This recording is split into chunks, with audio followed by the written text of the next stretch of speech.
Udah tuh jalan kan? Oke. Halo. Assalamualaikum warahmatullahi wabarakatuh. Selamat datang di interview Fizri. Yoi. Hari ini aku datang ke tempatnya Irfan. Irfan ini student, suami, dan juga pekerja di Jerman.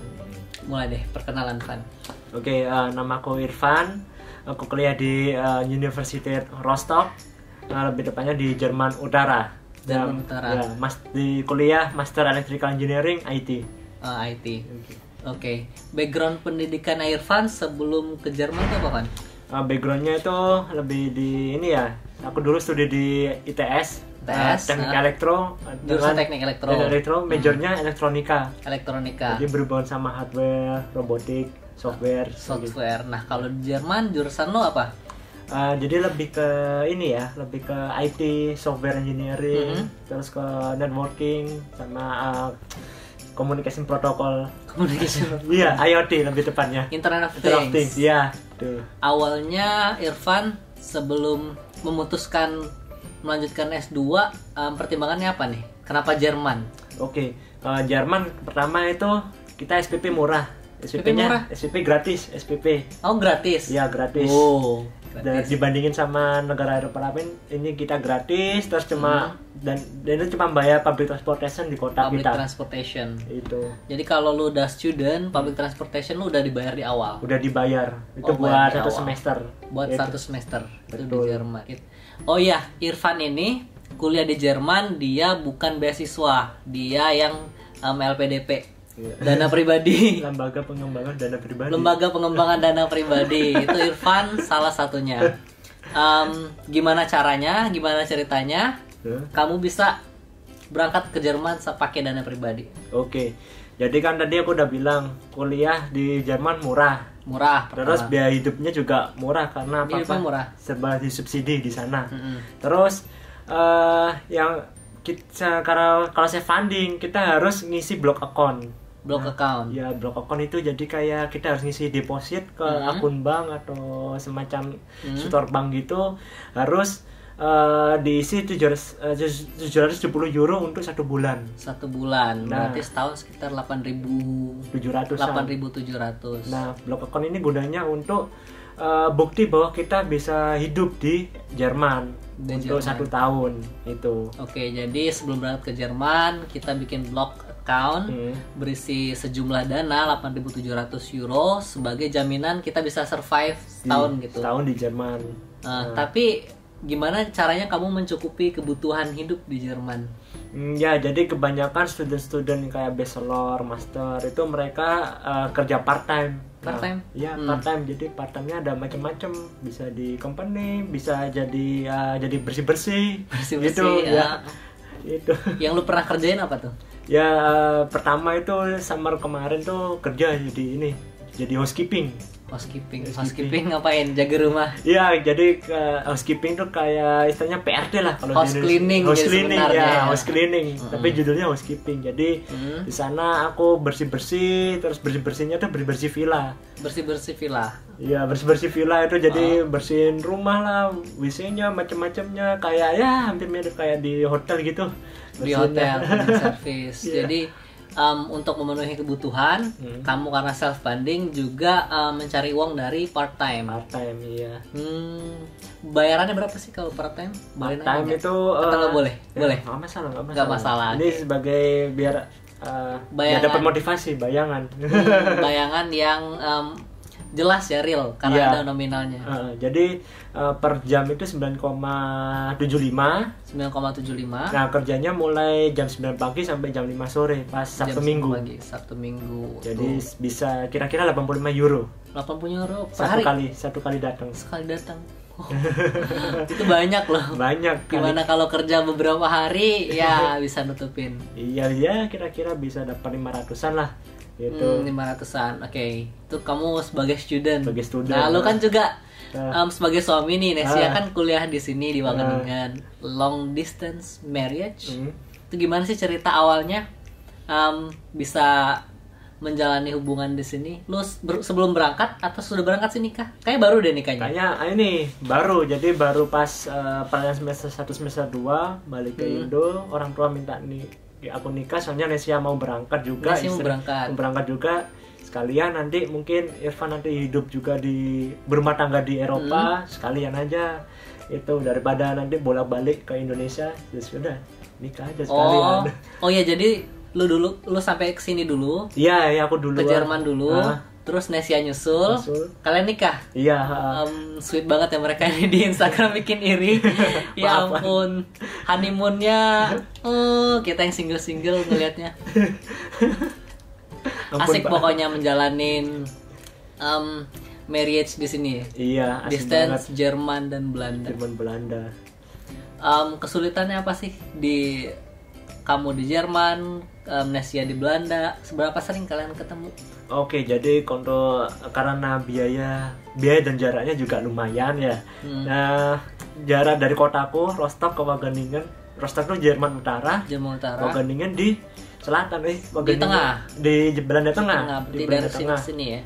Jadi kira-kira 600 kilo kayak Surabaya Jakarta. Buat tiketnya itu paling murah bisa dapat ya sekitar 65 euro lah. Itu 65 euro. Naik bis. Jadi itu harus transit karena dari desa ke desa. Desa ke desa ya. Jadi di sini nggak ada nggak ada transport. Nggak ada transport. Sekali langsung naik bus atau kereta gitu nggak ada. Nggak ada, harus transit. Jadi makanya sebulan cuma sekali doang. Sebulan sekali, ya ampun. Tapi kalau udah kangen, udah pengen ya. Diterusin aja lah ya. Iya. Diterusin. 65 euro, banyak tuh men. Iya, 65 sampai 75 lah. 65 euro tuh. Itu pulang pergi. Iya, pulang pergi. Ya ampun. Kayak setengah jam itu di red light. Iya. skip. Oh ya, menurut lo gimana perbedaan kuliah di sini sama di ITS dulu? Kalau karena dosenku dulu yang kuliah di Jerman, kalau udah merasakan kehidupan di ITS pasti bisa survive di Jerman. Oh iya. Karena kalau di ITS lebih keras sih kalau di ITS. Keras. Karena tiap mata kuliah itu kita harus bikin project. Tiap mata kuliah. Nah, kalau yang di sini tergantung profesornya. Jadi dari 10 subjek itu cuma ada 3 subjek yang harus pakai project. Itu di sini. Enggak semuanya. Sudah terlatih keras di ITS di ITS. Itu. Di IPB juga sih. Dosen IPB juga bilang kalau kalian survive di sini, di luar negeri juga bisa sih survive. Mungkin karena kampus kita nih mulai dari I ya, ITB dan ITS. Terkenal kerasnya. Kehadiran perkuliahan deh. Kan kayaknya kamu di hari kuliah juga bisa kesini kadang-kadang tuh. Gimana caranya? Jadi kalau di Jerman itu intinya itu kita kuliah nggak termasuk hitungan. Walaupun ada PR ada apa itu nggak dihitung masuk nilai. Gitu. Jadi at least dilihat dari exams kita. Nah kalau di Jerman itu uniknya oral exam. Oral exam. Bukan oral langsung. Oral. Jadi lisannya ngadep dosen. Iya, by one sama profesor. Bisa 1 profesor atau 2 profesor. Aku pernah ngalamin sampai 3 profesor. 3 profesor gimana rasanya? Gitu. Gugup banget nggak? Gugup banget itu. Jadi kan kita Indonesia kan jarang juga bahasa Inggrisan. Terus juga banyak kosakata teknikal. Kita harus bisa menyampaikan dalam waktu sesingkat mungkin. Jadi ujiannya cuma 20 menit. Tapi kita harus ngover 20 chapter. 20 chapter. Gila kan? Masuk kelas tuh wajib gak sih? Aslinya nggak wajib sih. Aslinya. Jadi at least ujian tadi yang aku bilang bisa ngomong, bisa jelaskan, udah. Sama gitu. Dong kayak di sini. Iya. Jadi di sini tuh di Jerman juga ya. Banyak mahasiswa hantu. Jadi pas kuliah tuh orang-orangnya nggak ada. Jadi kelasnya sepi. Nah pas ujian tiba-tiba rame. Oh ini ternyata teman sekelas kita. Iya makanya itu. Mahasiswa hantu. Tapi nggak menutup kemungkinan sih. Kadang yang hadir terus dapat nilai jelek.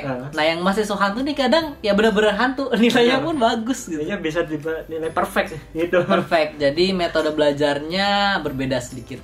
Sangat berbeda juga. Sangat berbeda. Iya. Terus Jerman itu gradingnya dari 1 sampai 5 skillnya. 1 sampai 5? Berarti bukan ABC 1 sampai 4? Bukan. Jadi 5 itu malah jelek. 5 itu istilahnya kayak E kalau di Indonesia. Kalau 1 tuh kayak A plus. 1 plus plus, jadi kebalikannya. Oke, Kebalikannya. jadi kelas 1 yang bagus malah. Iya, malah bilang aja pengen nilainya semakin tinggi apa semakin ini rendah. Lah kan rancu. Oh. Tinggi apa rendah? Iya ya. Kalau bokap lu nanya IP lu berapa? 1. Satu. Enggak. Di sini IP-nya justru 1 malah tinggi di Jerman ya. Di Jerman malah Di tinggi. sini enggak. Kebalikan. Sama 1 sampai ya? 10 sekian. Oh, sama berarti. Oke. Sebelum berangkat ke Jerman, persyaratan apa sih yang lu siapin yang paling penting, paling esensial buat kuliah di Jerman? Pertama block account, Block isi account yang tadi 8.700 euro. 8.700. Terus Itu berlaku di semua uni di Jerman. ya, berlaku di semua. Oke, jadi kita harus punya block account buat yang self funding LPDP. Nah, Block account 8.700 euro. Terus yang kedua itu bahasa Jerman. Bahasa Jerman tergantung dari kota di mana kita tinggal. Kalau kota kecil saya asumsikan harus bisa bahasa Jerman. Kota kecil harus bisa bahasa Jerman. Karena nggak banyak orang yang bahasa Inggris ya. Nggak bisa. Jadi orang sana tuh pride-nya terlalu tinggi. Aslinya bisa. Cuma karena ya kita lihat dari sejarah Perang Dunia Kedua. Oke. Jadi karena itu dia nggak mau pakai bahasa Inggris. Oh, beda sama Dutch. Di Belanda everybody speaks English. Nah itu fluently. makanya yang aku suka yang Belanda.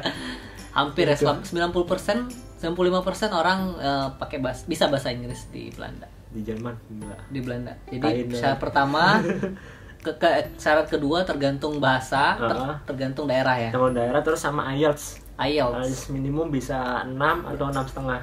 IELTS minimum 6,5. TOEFL nggak bisa? TOEFL rata-rata jarang sih. Jarang. Mintanya IELTS sekarang. Oke, block account, bahasa, terus IELTS. Selain itu juga itu tempat tinggal. Tempat tinggal. Anda sudah dapat kontrak sebelum kita apply ke visa ke Dubes. Jadi di Indonesia lu udah nyari kosan di sana? Iya, misalnya? sudah nyari, sudah dapat. Ada kosan. Sudah kosan. Sebelumnya udah dapat. Oke, berapa sih kosannya kalau di sana? Antara 190 sampai 250. Itu 190 itu kayak tempatku. Jadi jadi satu pintu itu kita buka ada 3 kamar. Nah, 3 kamar itu 1 kamar mandi. 1 kamar mandi lu bareng jadi? Iya, kamarnya bareng. Nggak private kamarnya? Nggak private. Oke. Terus dapurnya juga 1 koridor. 1 koridor. Dapurnya. 190. 190. Kalau aku di sini 256. Private room, cuman facilitiesnya shared semua sih. Kamar mandi, dapur ya, tapi jauh sih bedanya. Iya. Jauh. Beda 100 euro tuh banyak. Oh iya, sama satu lagi ini asuransi. Insurance. Iya. Iya, ini kita harus punya insurance. Lu harus bikin di Indonesia. Iya, at least kita harus sudah nge-apply insurance buat 3 bulan pertama. Itu 3 bulan pertama. Habis itu di Jerman kita harus switch, harus pakai terserah pakai yang publik apa yang swasta. Oke. Gitu. Nah, kalau di sini kemarin kita langsung bikin insurance buat selama kuliah. Jadi kita bayar di awal semuanya buat insurance. Oh gitu ya, beda sekali. Terus tadi apa? Insurance. Ya, Syarat insurance. lainnya IP Udah. dari S1 nggak ada? Oh, IP at least 80%. 80%. Sekitar 3,2. Kalau IP skala 4 3,2an minimum.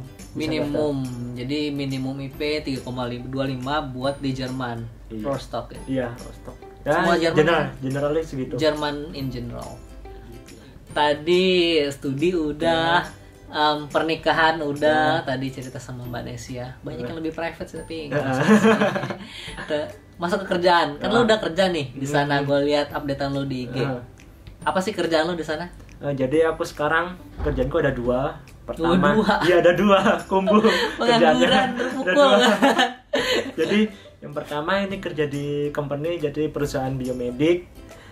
Dan karena aku lebih spesifikasinya ke software engineering, jadi tugasku membuat software untuk medical device. Medical devices, oke, biomedik. Biomedik device. Jadi kan nyonya kuliah bidang kesehatan, aku bikin device. Cocok banget ya. Cocok deh. Mungkin bisa kerja sama, aku kan dokter juga. Oh iya betul, bisa. Nanti Nyambung di juga. klinik hewan aku kalian yang Ya, sedain device-device. mantap. Oke, itu company pertama. Ya, pertama. Yang kedua, ini jadi kayak student assistant-nya profesor. Research assistant gitu ya. Research assistant-nya profesor Di- itu. ah. Di kampus. Di kampus. Iya. Jadi ngerjain hal-hal yang kayak lu kuliah kemarin. Iya, jadi kayak kita nyiapin presentasi buat lecture, terus nyiapin buat conference. Terus sama apa? Kita kan projectnya itu kalau di Jerman gabung sama company. Itu jadi kita juga ikut ngerjain projectnya company. Misalnya kita jalan-jalan kemana, dosennya kita juga ikut. Oh, jadi gitu. benar-benar asistennya ya, asistennya dosen gitu. Dari 2 kerjaan ini nih, nggak tahu boleh nanya santai berapa? Biar kemotivasi. Income-nya berapa sih? Income perusahaan ke-1 dan kedua. Ini hitungannya kalau di sini hitungannya per hour. Jadi per hour 13 euro. Per hour 13 euro. Yang di perusahaan pertama ini aku kerja 15 jam per 15 minggu. jam. Jadi totalnya bruto 780 euro per bulan. Itu kalau dikaliin 16.000. Oh, udah nutup blok account tuh. Nutup. Cukup lah ya buat bayar sendiri. Iya, terus yang kedua. Yang kedua ini kerjanya cuma 5 jam per minggu, jadi total cuma 20 jam. Ya kira-kira 240 euro. 240 euro per bulan. Wah, decent banget lah sih. Sekitar ya 1000-an lah. 1000-an buat di Jerman itu menurutku cukup ya nggak sih? Udah lebih dari cukup itu. Cukup. Tumpah-tumpah. Jadi walaupun Irfan ini dana pribadi, tetap bisa mencukupi kebutuhan hidupnya melalui kerja sampingan, kerja yang sama company gitu. Jadi kalau teman-teman tertarik boleh tanya-tanya Irfan. Nanti IG-nya masih. Iya, ini. Masuk ke sini. Masuk atas. Sini. Atas apa bawah? Nanti kita atur ya. Di sini lah ya. Abis kamu kerja nih di sini. Abis kerja kamu mau ngapain sih?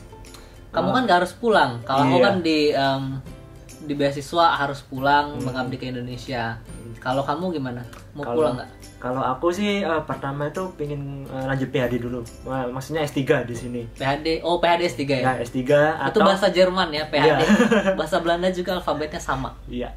Terus atau enggak kerja full time untuk mungkin 3 sampai 5 tahun 3 sampai 5 tahun. Terus habis itu ya nggak lupa sama Indonesia. Karena walaupun kita self funding tapi tetap kita berawal dari ibu pertiwi kita, Indonesia. Nah, gimana kita bisa menyerap ilmu dari negara kita seperti Pak Habibie. Beliau kan ada biaya self funding kan? Iya, Pak Habibie self funding juga. Self funding terus sampai S3 sampai macam-macam. Nah, tapi dia tetap pengen balik. Dia tetap pengen balik. Ya, aku juga termotivasi karena jejak rekamnya Pak Habibie ini. Jadi beliau bisa kembali ke Indonesia dengan mengabdikan ilmu yang dia dapat di Jerman ini.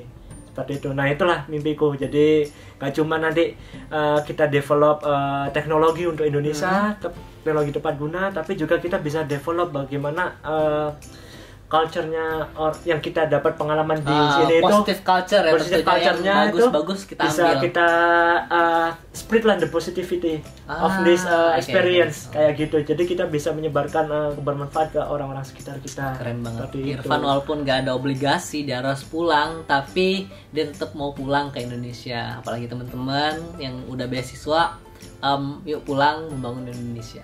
Iya, gitu. Ada pesan terakhir nggak, bro?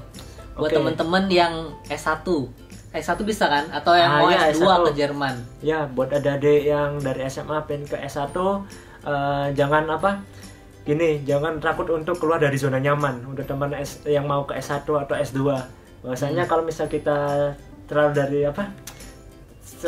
nyaman di zona nyaman itu ya kita kayak gini. Tapi cobalah untuk mengepakkan sayap dan keluar dari zona nyaman untuk mencari experience yang lebih lebih luas dan lebih bagus lah, lebih dalam lagi. Karena kamu hidup cuma sekali, jadi manfaatkan sebaik mungkin hidup kita. Tadi udah banyak banget diceritain Irfan. Kasih closing statement dong, bro. Oke, jadi untuk kuliah ke luar negeri itu nggak menutup kemungkinan dari beasiswa aja, tapi kita juga bisa dari self funding. Tapi di sini di self funding ini kita sembari kuliah kita juga bisa sembari kerja. Nah, kerja di sini maksudnya kerja yang di company. Jadi kita mendapatkan experience apa yang kita dapat di company itu.